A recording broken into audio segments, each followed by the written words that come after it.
nuestro Dios y reconocer que Él ha sido bueno.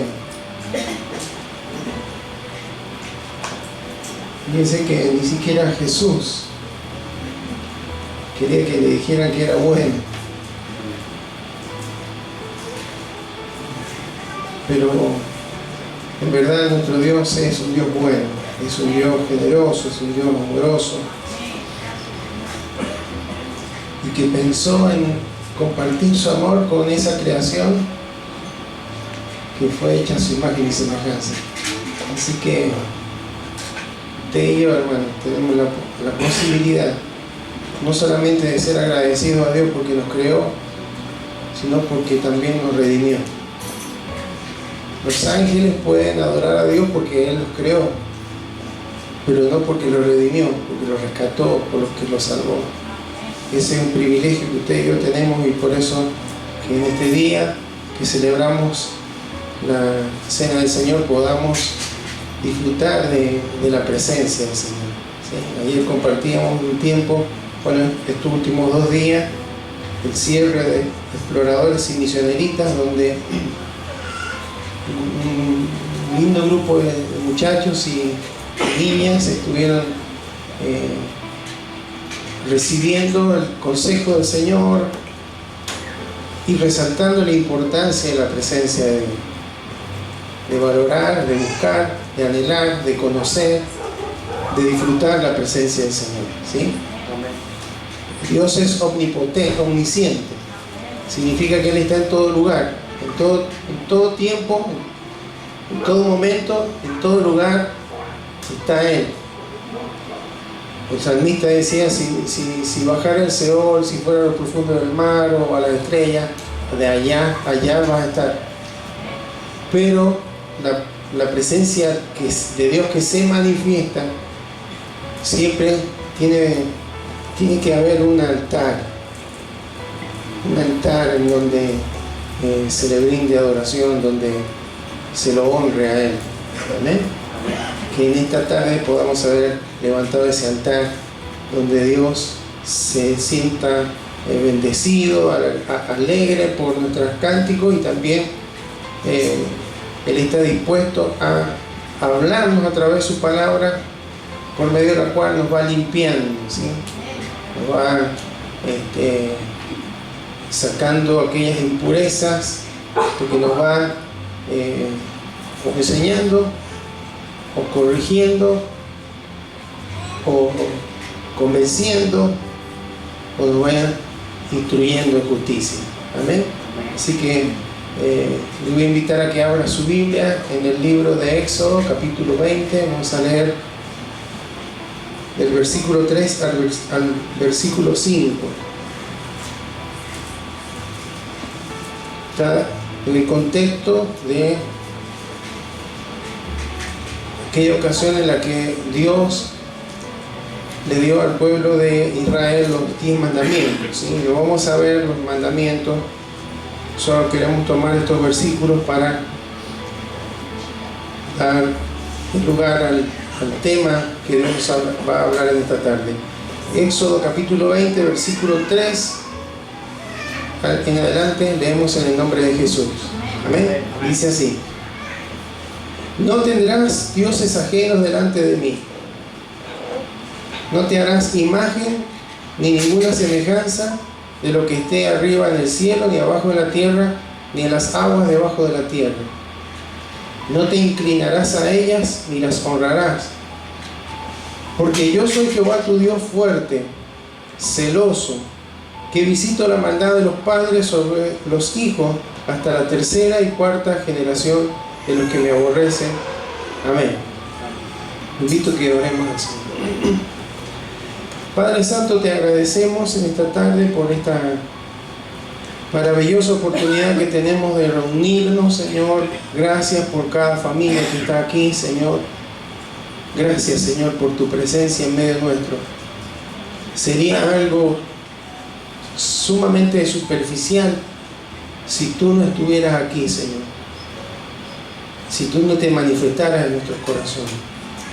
Pero, Señor, hemos percibido tu presencia, hemos percibido cómo tú te mueves en nuestros corazones. No simplemente en las emociones, cómo tú llegas a lo más profundo de nuestro ser, Señor, y nos llenas de tu paz, de tu gozo. Nos ayudas a desenchufarnos de la monotonía o el ritmo cotidiano, Señor. Gracias, porque tú estás en este lugar. Vamos a recordar el sacrificio de tu Hijo en la cruz, la muerte de Jesús. Anunciaremos, Señor, como algo tan especial para nuestras vidas, Señor, como nos enseña tu palabra. Y queremos, Señor, abrir nuestros corazones para que tu voz sea trayendo dirección, Señor, a nuestras vidas. Queremos realmente ser instruidos, ser alcanzados, Señor, por la gracia que viene a través de tu palabra, Señor, tu favor, tu misericordia, que se expresa, Señor, cada vez que la leemos, la escudriñamos, y pedimos que la luz de tu Espíritu, Señor, nos dé la capacidad de que ella pueda no solamente ser un impacto para nuestro pensamiento, para nuestro intelecto, sino que pueda transformar nuestros corazones, Señor. Amén. En esta hora dispongo mi corazón, mi vida, Señor, en tus manos, Señor. Háblanos en esta tarde. En el precioso nombre de Jesús te lo pedimos. Amén. Amén. El contexto en el que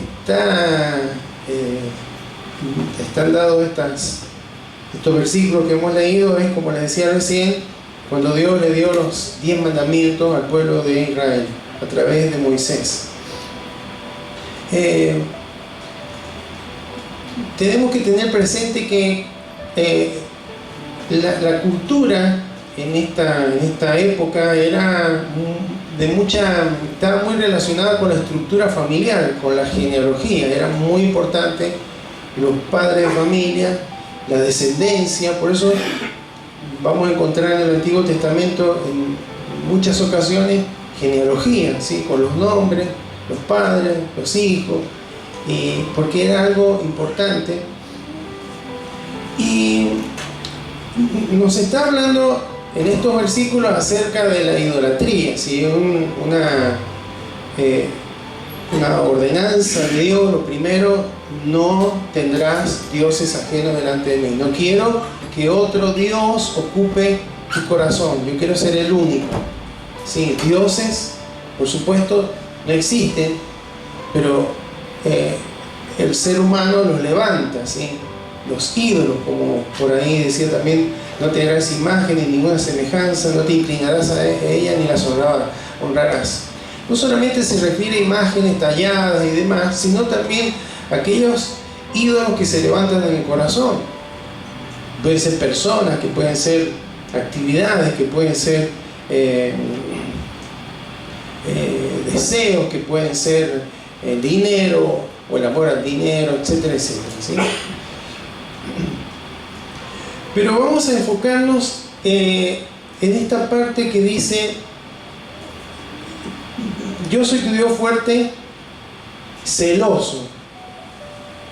¿Qué les parece? Tenemos un Dios celoso. Esto no está hablando de que Dios tiene los celos porque es inseguro, tiene miedo que lo engañemos, ¿no? Porque Él conoce todo, o sea, no podemos engañarlo jamás. Los celos a los que se refiere es que Él quiere retener lo que es suyo. Ese era su pueblo. Él no quería que sus corazones se dividieran pensando que otros dioses podían escucharles o que podían guiarles. Él quería ser el único. A eso se refiere celoso, ¿no? No celos amargos o celos relacionados con la envidia o con problemas de estima, sino esa pasión que él tiene por lo que le pertenece. Pero dice ahí: visito la maldad de los padres sobre los hijos hasta la tercera y cuarta generación. Siempre a mí me llamó la atención esto. Tercera y cuarta generación. Las generaciones bíblicas se contaban cada 70 años, ¿sí? O cada 70 años podríamos decir que hay una nueva generación. Entre medio hay varias, pero hay una generación, 70 años, 80 años, desaparece esa generación y sigue la anterior, y así se van cambiando las generaciones. Pero como que está enseñando acá el efecto que tiene las acciones de los padres sobre los hijos. Porque en el contexto en el que está hablando, si hay padres que aborrecen a Dios, o sea, que dejan de lado a Dios para seguir otros dioses, van a tener una influencia fuerte sobre sus hijos, y esa influencia puede llegar hasta la tercera o cuarta generación. Por eso dice los que me aborrecen. Qué interesante, ¿no? Y quiero aclarar que no está diciendo que si los padres cometen el pecado, en este caso de idolatría, podría ser cualquiera otro de los que están ahí enumerados en los 10 mandamientos, no quiere decir que ese pecado se transfiere al hijo. O sea, que el padre de repente o la madre se cometió un grave pecado y ese mismo pecado se lo transfiere al hijo o a la hija. No está diciendo eso. Pero sí está dando a entender, por lo que vamos a ir viendo, que hay una tendencia, una propensión, una inclinación hacia para que los hijos, para que las descendencias vuelvan a cometer los mismos pecados. No es que se transfiera el pecado, pero sí se genera un ambiente, un ejemplo, una influencia que finalmente puede provocar que los hijos repitan los mismos pecados que los padres. ¿Está bien? Y cuando dice ahí la maldad, cuando se traduce en español por ahí, hay palabras que en el español no nos dan la fuerza o la información que Dios quería en el original. En el original, cuando dice maldad, la palabra es, en el hebreo es abón. Bueno, mira, feo, la hermana no compró más de abón.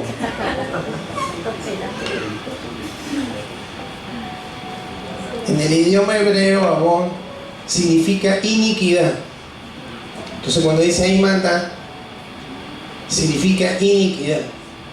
Y de eso Dios nos va a hablar esta tarde, rápidamente, no vamos a... Iniquidad. Vamos a ir ahí cerquita a Éxodo 34, versículo 6. Se quedó el concepto, ¿no? Que hay una influencia de los padres sobre los hijos que puede llegar no solamente a la generación siguiente, sino, por eso dice, hasta la tercera y hasta la cuarta. El grado de influencia que pueden tener los padres sobre los hijos. Vamos a Éxodo capítulo 34, versículos 6 y 7. Le digo cómo era el contexto. Dios le había dado a Moisés las tablas de la ley, ¿sí? Con los 10 mandamientos. Cuando baja del monte, ¿qué estaba haciendo Israel? Adorando un becerro que habían construido de oro. Moisés, cuando vio todo eso, hermano, rompió las tablas de la ley, rompió el becerro, lo tiró al agua y lo hizo tomar el agua ese. No sé, estaba sacado Moisés, ¿no? Te puedes leerlo después. Pero entonces Dios después lo llama a Moisés y le dijo, bueno, buscate otras 2 tablas, o sea, tablas se refiere a que formas como para que Dios fuera y otra vez escribiera los 10 mandamientos. Te lo voy a escribir otra vez. Entonces y le dice, subí vos solo al monte, que no se acerque nadie, ni haya ningún animal pastando por ahí, nadie, porque van a morir. Subí. Entonces estaba Moisés ahí con las 2 tablas y ahí pasa esto. Y pasando Jehová por delante de él, proclamó: Jehová, Jehová fuerte, misericordioso y piadoso, tardo para la ira y grande misericordia y verdad, que guarda misericordia a millares, que perdona la iniquidad, la rebelión y el pecado, y que de ningún modo tendrá por inocente al malvado, que visita, escuchen, la iniquidad de los padres sobre los hijos y sobre los hijos de los hijos hasta la 3ª y 4ª generación. Otra vez lo mismo. Pero fíjese que acá y todo el Antiguo Testamento siempre hay una diferencia entre pecado, iniquidad, rebelión o transgresión. ¿Sí? Pecado, iniquidad, rebelión. ¿El pecado qué es? En el hebreo es katá. ¿Sí? No importa que se acuerde, yo le digo para que usted... Katá, en el griego es hamartía. Cuando uno lee el pecado en el Nuevo Testamento es hamartía. Pero básicamente, ¿qué es pecar? Errar al blanco, no dar en el blanco, no dar en el objetivo. O sea, Dios tuvo un objetivo al crear la humanidad que era que manifestara la gloria de Dios.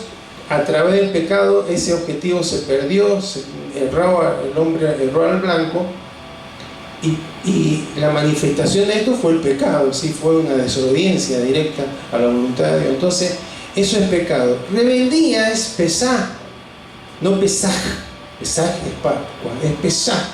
No sé cómo se pronuncia, discúlpame. Rebeldía, que es la desobediencia a la autoridad de Dios, es transgresión, es traspasar los límites aún de la autoridad establecida por Dios. ¿Sí? Acá en el Antiguo Testamento tenemos varios casos: los hijos de Noé, los hermanos de Moisés, que no respetaron la autoridad que Dios había puesto y tuvieron consecuencias, ¿no? Por rebeldía. Y la iniquidad, esto que les decía yo en el versículo anterior, que es abón, significa literalmente curvado, torcido, alterado. ¿Sí? Vio que San Martín, el general San Martín, tenía un sable curvo. Bueno, sería un sable abón, ¿sí? Torcido, inclinado. ¿A qué se refiere esto? Bueno, desviación, perversión, inclinación al pecado, pensamiento dominante, terquedad, maldad adquirida o heredada, pecados ocultos, tercos, debilidades, patrones de mala conducta, etcétera, etcétera. Eso es iniquidad. O sea, para hacer un resumen, es una tendencia a cierto pecado que hay en la vida de las personas, el corazón de las personas. Es un pensamiento dominante. ¿Por qué? ¿Por qué no es lo mismo que pecado? Porque pecado es lo que se ve, pero lo que genera el pecado es la iniquidad, es el abón, lo que está muy dentro, lo que está escondido. Y ahí es como sabemos y hemos visto cuando estuvimos viendo Guerra Espiritual, que es ahí donde el enemigo conoce y ataca a nuestras vidas.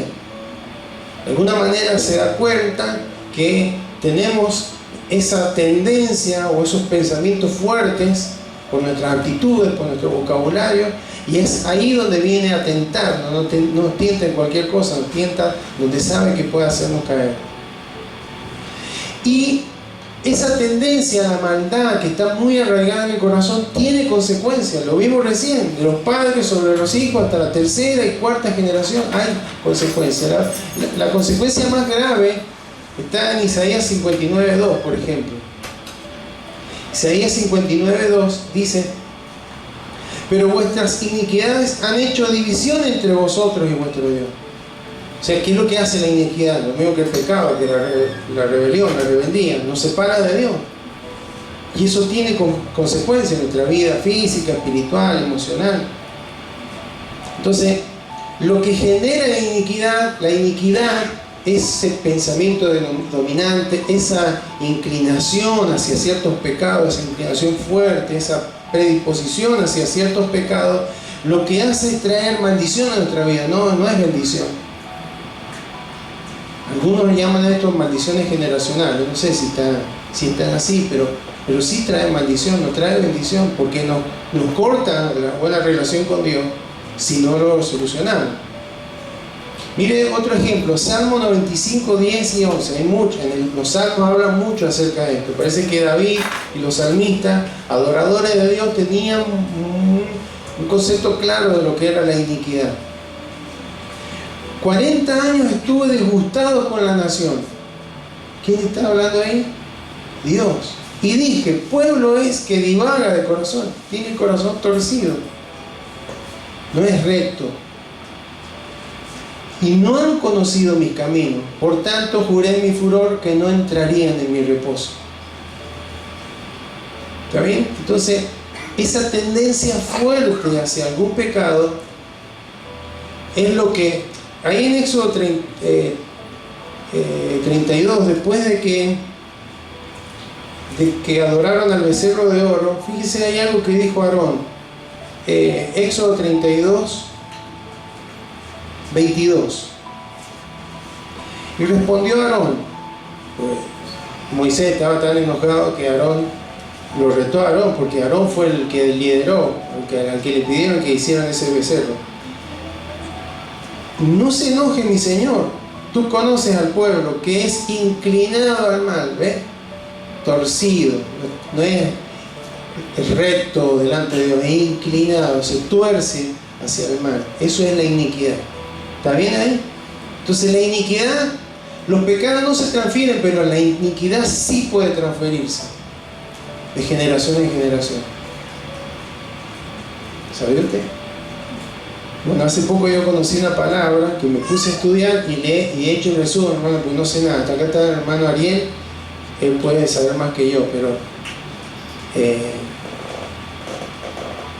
la ciencia ahora, hace poco tiempo, ha descubierto lo que ya la palabra de Dios viene diciendo del Antiguo Testamento, que las iniquidades se pueden transferir. Porque hay una ciencia, una parte de la biología que se llama epigenética. ¿Sí? Está la genética que estudia el ADN, todo el comportamiento. Y el ADN es aquel grupo de cromosomas y demás que tienen cada una de las células de nuestro cuerpo tienen toda la información de quiénes somos, del color de nuestros ojos, de nuestra altura, un montón de cuestiones están ahí, ese código genético está impreso ahí. Entonces, la genética estudia el ADN y la epigenética estudia aquello que gestiona el ADN, o sea, aquello que influencia el ADN, que es lo que han descubierto ahora. Son muchas cosas técnicas que yo las leo y las entiendo, pero me resulta difícil expresarlas, pero encontré un buen ejemplo del CONICET, en una punta del CONICET. Dice que la genética es como tener la copia de varios libros del mismo libro, ¿sí? Entonces, en cada uno de esos libros están la misma cantidad de páginas, las mismas letras, las mismas frases, los mismos títulos, las mismas secciones, etcétera, etcétera. Son todo iguales. Eso es lo que la genética puede dar, ¿sí? El genoma humano, el ADN es esto, ¿sí? Y la epigenética, hermano, vendría a ser la interpretación que hace cada uno de los que leen esos libros. Son todos los mismos libros, escritos por el mismo autor, etcétera, etcétera, con las mismas páginas, pero cada uno, dependiendo de su carácter, de su formación, de su historia, de la influencia que ha tenido en su forma de vivir, interpreta ese libro de una manera diferente. Entonces, ¿qué es lo que ha descubierto la ciencia? Que la epigenética, hay genes que sin alterar el ADN hacen que nuestra información, lo que está escrito, sea modificado, y preocupa mucho porque hay veces que producen enfermedades que no venían genéticamente, pero que disparan. Es como alguien viene y levanta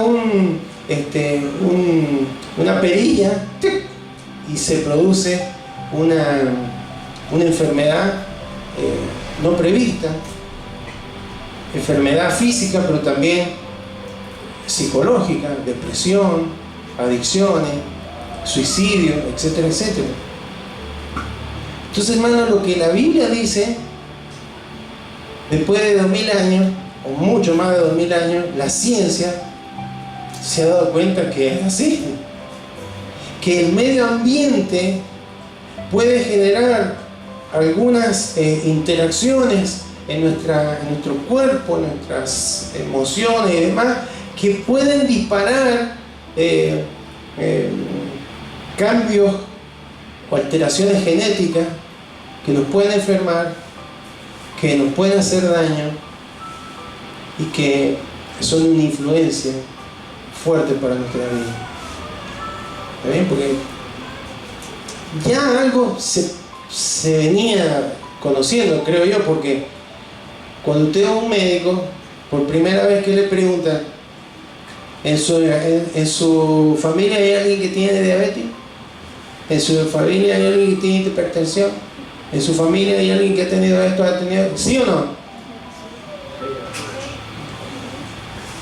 Pero claro, después se dieron cuenta, pero acá no hay el código genético que ha tenido esta familia, no aparece esto. ¿Y de dónde sale? Bueno, porque el ambiente, la cultura, el estilo de vida, la alimentación, etcétera, etcétera, ha provocado algunos cambios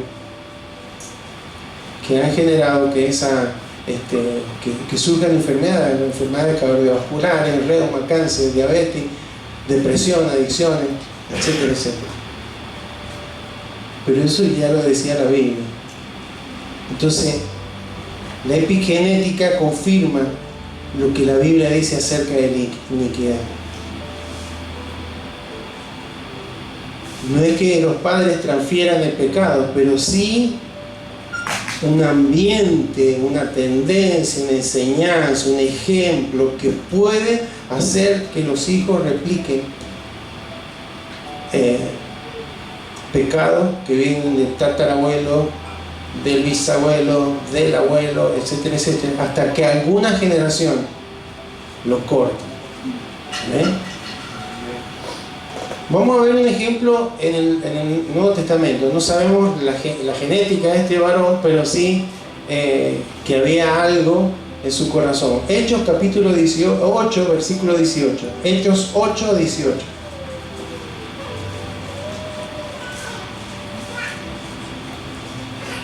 Hechos 8, 18 dice: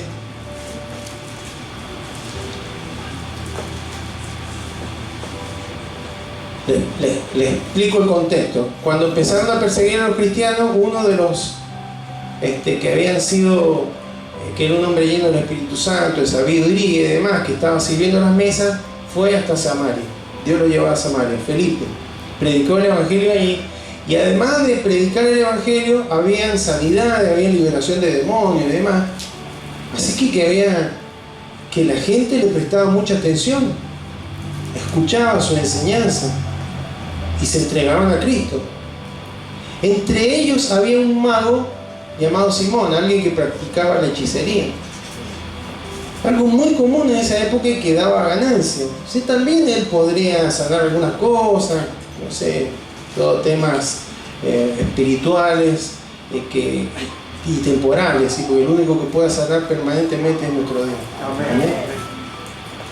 Entonces este hombre se quedó impactado de lo que ocurría.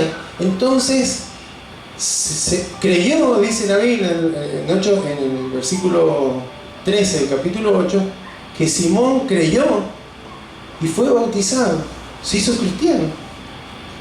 ¿Qué le parece?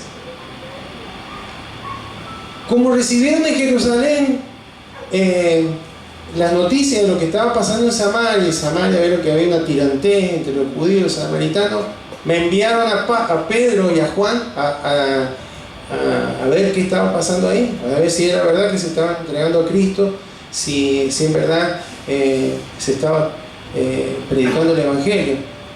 Entonces cuando Pedro y Juan llegaron a ese lugar, vieron que la gente se había entregado a Cristo y empezaron a orar por ellos para que recibieran el Espíritu Santo. Y esto le impactó más a Simón. Y ahí viene lo que vamos a leer, versículo 18. Cuando vio Simón que por la imposición de las manos de los apóstoles se daba el Espíritu Santo, les ofreció dinero, diciendo: dadme también a mí ese poder, para que cualquiera a quien yo impusiera la mano reciba el Espíritu Santo. Entonces Pedro le dijo: tu dinero perezca contigo, porque has pensado que el don de Dios se obtiene con dinero. No tienes tu parte ni suerte en este asunto. Porque, escuche, tu corazón no es recto delante de Dios. ¿Qué es eso? ¿Qué es lo torcido? Iniquidad, ¿no? Pues de esta tu maldad, arrepiéntete pues de esta tu maldad y ruega a Dios si quizás te sea perdonado el pensamiento de tu corazón. Veo que decíamos que la iniquidad es un pensamiento dominante, es una tendencia pecaminosa. Porque en hiel de amargura y en prisión de maldad veo que estás. Respondiendo entonces Simón dijo: rogad vosotros por mí al Señor, para que nada de esto que habéis dicho venga sobre mí.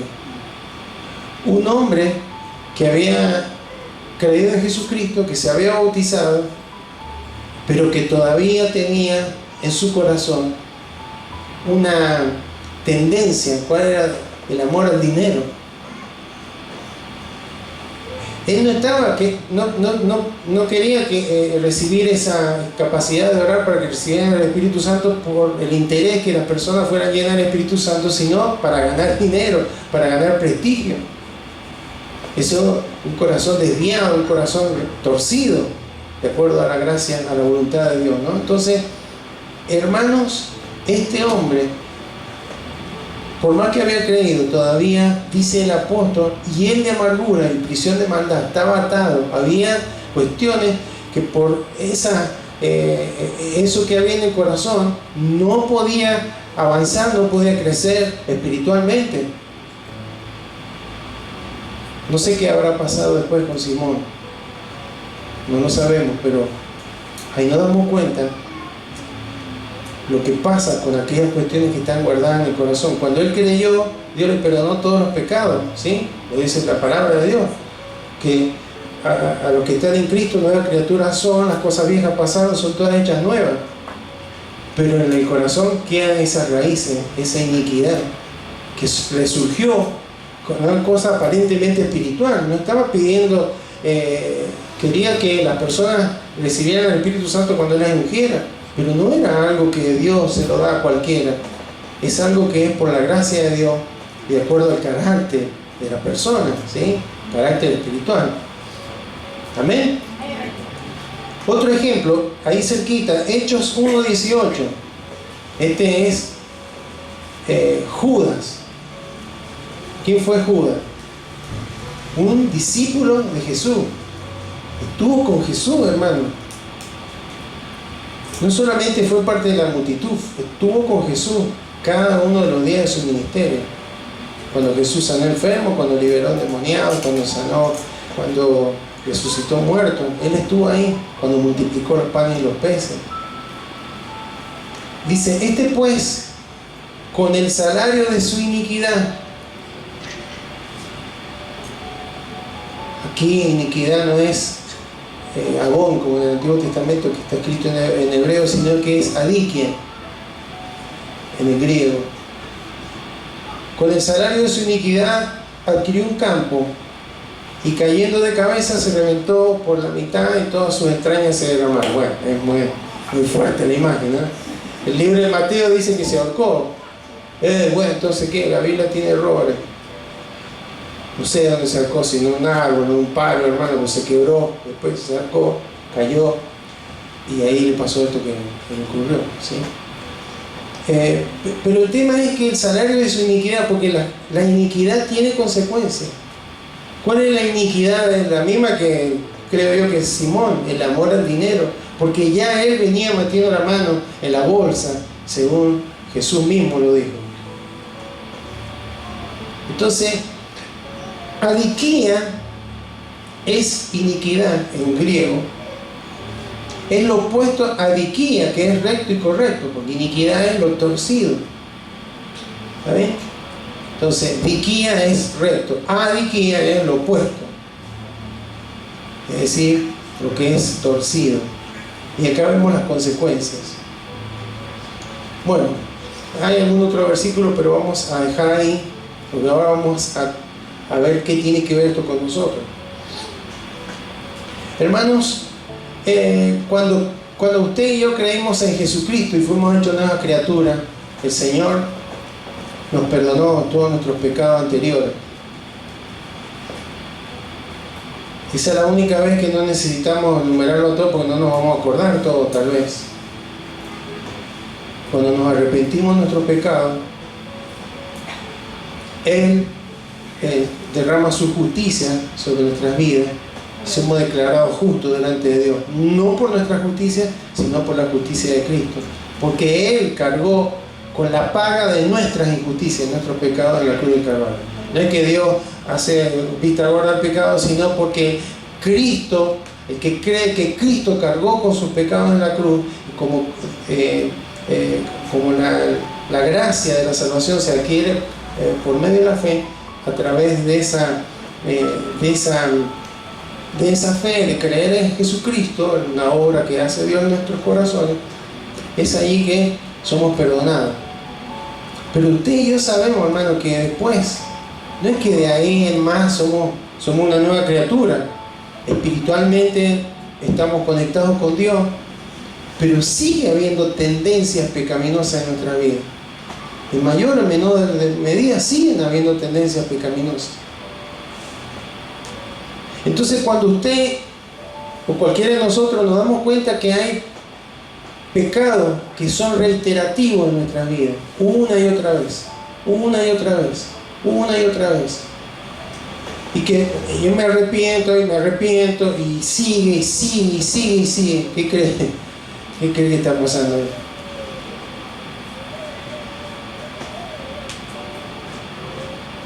Hay iniquidad. Hay un pensamiento dominante, hay algo que está torcido. Entonces,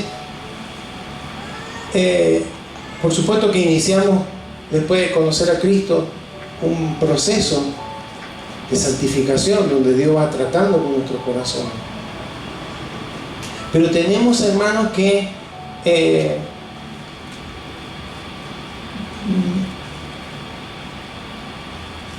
ver en nuestros corazones si no hay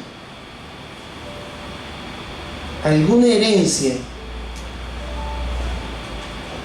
que venga de nuestros antepasados, una tendencia. No heredamos pecado. Es como dice el apóstol Santiago dice que de nuestra propia concupiscencia da a luz el pecado. El pecado trae la muerte, ¿sí? La concupiscencia, que es un pensamiento fuerte, ¿sí o no? Un deseo fuerte. Eso es parte de la iniquidad. Pues esos deseos vienen de pensamiento fuerte. Y cuando el enemigo de nuestras vidas nos viene a tentar, como si nos pusiera una torta, no nos pone el deseo, pone la torta. ¿Dónde está el deseo? En nuestro corazón. Entonces, esto es lo que ocurre con la iniquidad. No es que mi bisabuelo, mi abuelo, mi papá me puso un pecado a mí, sino que hay una tendencia que yo decido o no seguir realizando en mi vida, y que solamente a través de Jesucristo puedo romper. ¿Amén? Porque ¿quién es el que le dio? ¿Cómo supo el apóstol Pedro que Simón tenía esto en su corazón? Que era evidente. ¿Quién le reveló eso? El Espíritu Santo. Yo creo que ni Simón sabía que tenía eso, porque era muy común en esa época lo que él hacía. Astrólogos, hechiceros, adivinos, magos. Entonces, hermanos, hay cuestiones que son fáciles de reconocer, de pecados familiares. Le nombro algunas cosas: perversión, inmoralidad, divorcio, incesto,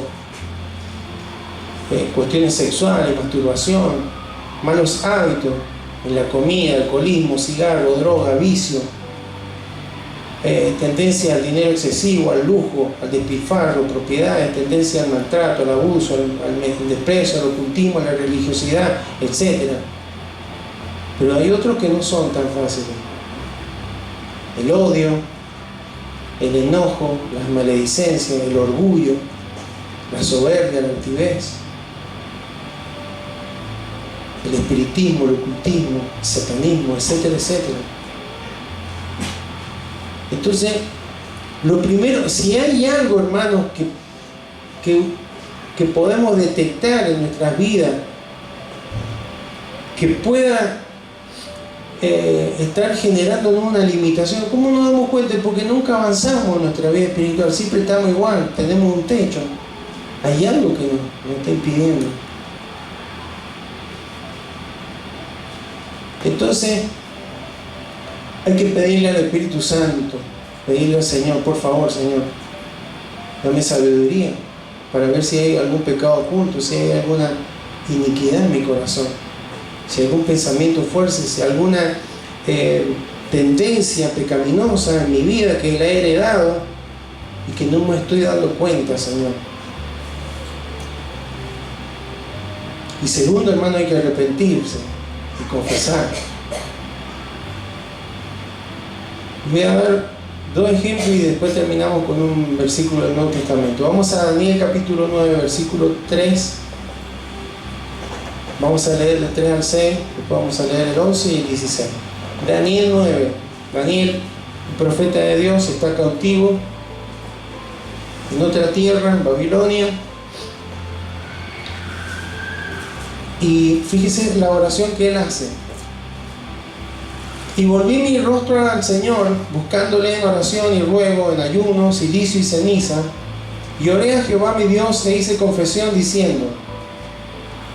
¿Está bien? Confesión.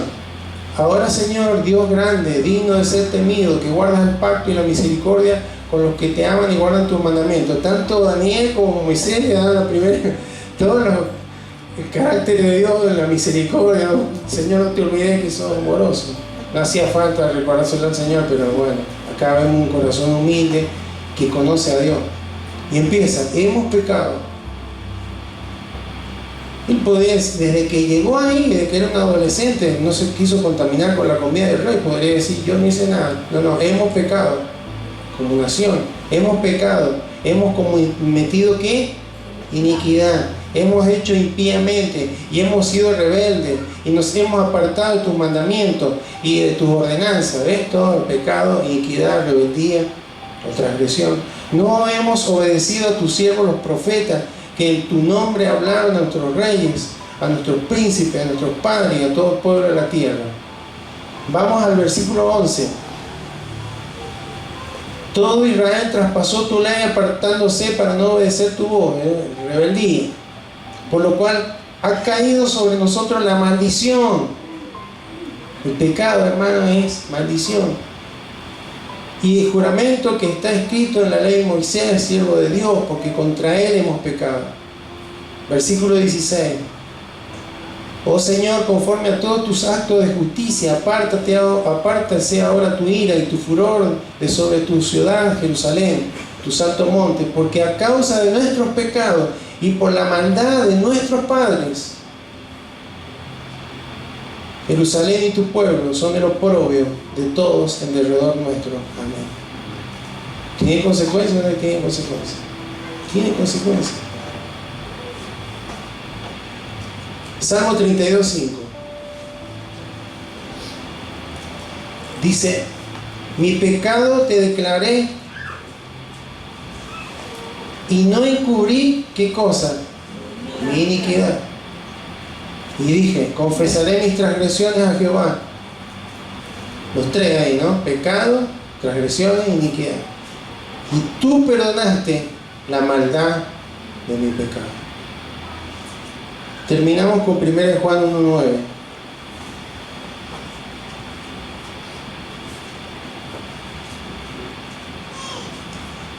Este lo conocemos, ¿no? Si confesamos nuestros pecados, Él es fiel y justo para perdonar nuestros jamartías y limpiarnos de toda maldad. ¿Qué será maldad? Adiquía. ¿Qué es? Iniquidad. Está hablando acá en el contexto de gente que negaba la eficiencia de la sangre de Cristo, hermano, derramada en la cruz. El apóstol acá empieza a enseñar el poder de esa sangre derramada para limpiar, para perdonar pecados, ¿sí? Entonces, podemos confiar en la justicia de Dios si confesamos nuestros pecados. ¿Cómo hace la justicia? Bueno, si Dios es justo, ¿cómo me perdona? ¿Cómo? No entiendo, sí, porque esos pecados, hermano, son limpiados por la sangre que ya fue derramada. Esos pecados son los pecados que cometemos después de creer en Jesucristo y de los cuales nos tenemos que arrepentir porque nos limitan. Y también tiene poder el Señor para limpiarnos de la maldad, de lo que genera esos pecados, de esos pensamientos dominantes, esas inclinaciones a los celos, a la envidia, al orgullo, a los malos pensamientos, etcétera, etcétera. Entonces hay que confesar. Y confesar, hermano, significa ser específico. Señor, perdóname los pecados que he cometido. No. He hecho esto, Señor. Me he rebelado contra tu voluntad. Señor, me arrepiento. No es ese arrepentimiento temporal, no. Me arrepiento, pero ya pensando que puedo fallar otra vez. Eso no es un verdadero arrepentimiento. Entonces, hermano, que Dios nos ayude en este tiempo, porque Dios quiere que seamos libres de iniquidad y que le demos bendición, no maldición. Y el pecado, la iniquidad, la rebeldía, lo único que puede traer maldición sobre nuestra vida. Amén. El único que nos puede dar bendición, Cristo murió en la cruz, nos dio eterna salvación, pero también, hermano, una cantidad de bendiciones por las cuales no tenemos que luchar, ya han sido dadas, pero sí, hermano, tenemos que luchar, esforzarnos para no perderlas, sino poderlas vivir y poderlas disfrutar, porque son parte de la herencia que Él nos ha dejado en Cristo, de bendiciones espirituales. Amén. Dios quiere que seamos libres de toda iniquidad. Así que si hay alguien, vamos a celebrar la cena del Señor, si hay alguien que está identificando, el Espíritu Santo le ha guiado, que tiene conductas que entiende o hábitos que no son correctos y que no, finalmente no se arrepiente, pone buena voluntad, pero siguen siendo fuertes y siguen haciéndole caer y tener la consecuencia de una comunión que se rompe con el Señor. Que podamos en esta noche confesar y arrepentir. Amén. Y renunciar. Si hay algo, yo traigo el machismo. ¿Usted cree que eso es bíblico? El feminismo tampoco, pero lo que más se ha visto en la cultura latinoamericana, el machismo, es una iniquidad. Dios eso no es un diseño de Dios.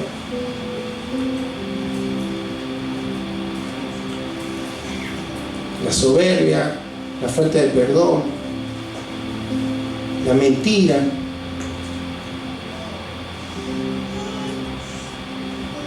Últimamente nos damos cuenta que hay personas que mienten, ¿sí? Para no quedar expuesta, no sé, pero si Dios sabe todo. Entonces, si hay alguna, hermanos, hay algo en nuestro corazón, hay una tendencia en nuestra vida que nos lleva a caer, vamos a orar y pedirle al Señor que tenga misericordia. Y a ser específico, eso es personal, cada uno tendrá, Señor, esto es lo que me pasa a mí. La confesión no es autojustificación. Señor, a mí me pasa esto, pero viste lo que me hicieron, lo que me dijeron, lo que me hizo mi papá, lo que me hizo mi abuelo, mi tío, mi suegro, qué sé yo. No, autojustificación no es confesión. Confesión es, Señor, he pensado esto, he hablado esto, he hecho esto que tu palabra me dice que a vos no te agrada, Señor, me arrepiento, no lo quiero volver a cometer más, pero necesito tu fuerza, necesito tu ayuda para no caer otra vez en lo mismo. Amén. Invito a que se coloque de pie, vamos a orar. Luego vamos a participar de la cena. Señor, en esta tarde te damos gracias porque nos concedes la bendición de ser tus hijos, Señor, y como hijos tuyos poder meditar en tu palabra, Señor. Meditar en aquello que tú nos has dejado como enseñanza.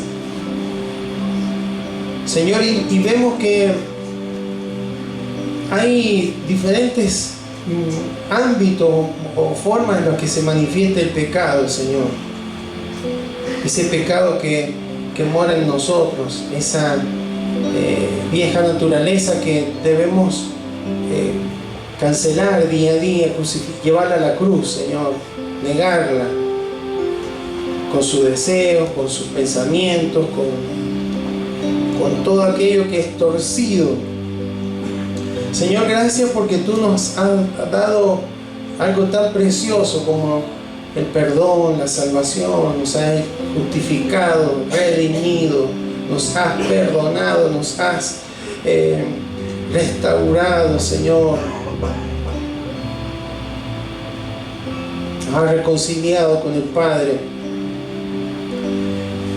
Pero notamos como el mismo Pablo, Señor, que él supo identificar, seguramente con la ayuda del Espíritu Santo, la dirección del Espíritu Santo, que él tenía una tendencia a autoexaltarse probablemente. Por eso había orado 3 veces para que tú lo sanaras de una afección física que él tenía, y tú le dijiste: bástate mi gracia. Y el apóstol Pablo reconoció que era porque tenía esa tendencia, Señor, en su corazón, para que todas esas revelaciones no me llevaran a exaltarme. Señor, también en nuestros corazones pueden haber tendencias pecaminosas que hemos heredado, Señor, por ambientes en los que hemos estado, ambientes familiares, ambientes escolares, ambientes de diferentes índoles, situaciones, momentos que hemos sufrido, Señor, y que han generado alguna marca, que han generado alguna condición en nuestro corazón, cuya tendencia torcida nos lleva a rebelarnos contra ti, Señor, contra tu voluntad, contra tu propósito, Señor, a no dar en el blanco. Nos damos cuenta cuando finalmente lo concretamos. Pero hoy tú nos hablas de que podemos, con tu ayuda, Señor, encontrar en nuestro corazón si hay algo que hemos heredado, si hay algo que que está guardado en nuestro corazón, Señor, o que se ha generado a lo largo de nuestro crecimiento, Señor. Algún pensamiento que nos domina, Señor, y que no es tu pensamiento, y que no es un pensamiento que pueda pasar el filtro de Filipenses 4:8, sino que es algo que nos lleva a caer una y otra vez, Señor, y ofenderte. Señor, aquí estamos ante tu presencia con humildad y reconociendo, Señor, que nos puede pasar cualquiera. Tu palabra no viene aquí como en el caso de Pedro, Señor. No es que lo quiso avergonzar a Simón, sino que nos dejaste un ejemplo de cosas que pueden pasar en la vida, de aquellos que incluso pueden haber creído, Señor. En esta hora, Señor, te rogamos que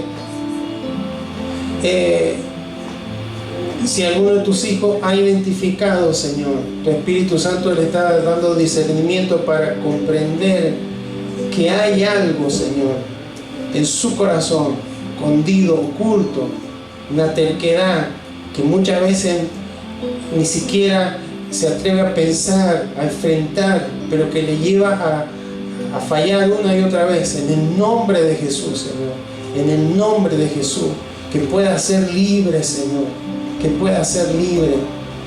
Vamos en oración pidiendo, Señor, misericordia, gracias, Señor, para cada uno de nuestros corazones, Señor. Así como oró Daniel, así como oró el salmista, Señor, queremos reconocer que hay estas cosas a veces en nuestros corazones, Señor. Si no, ya estaríamos todos, habríamos finalizado el proceso de santificación, y que no es así.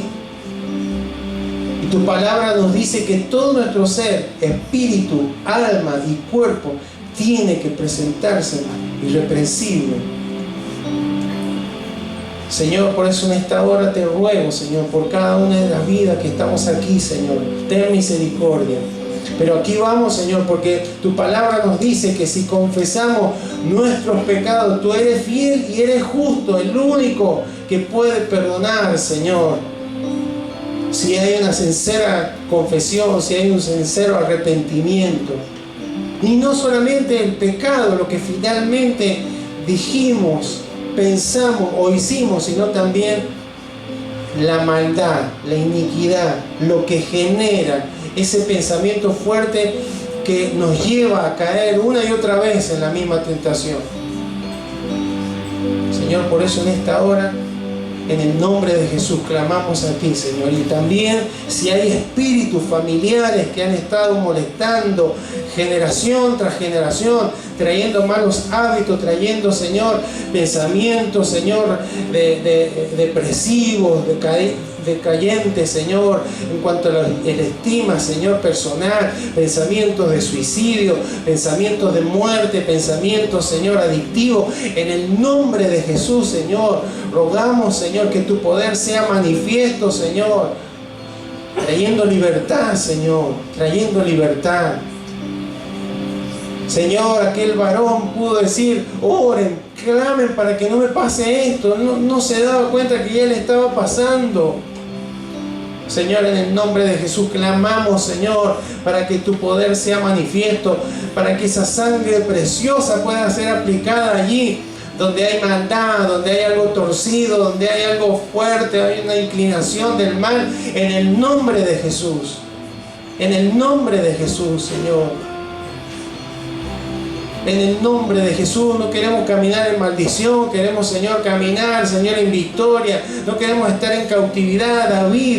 Daniel oraba, Señor, en un momento donde era el oprobio de todos los pueblos, por como una nación poderosamente ungida, Señor, por ti, bendecida, ahora estaba en esclavitud, el templo derribado, las murallas rotas, Señor, escombros. Esa es la consecuencia, Señor.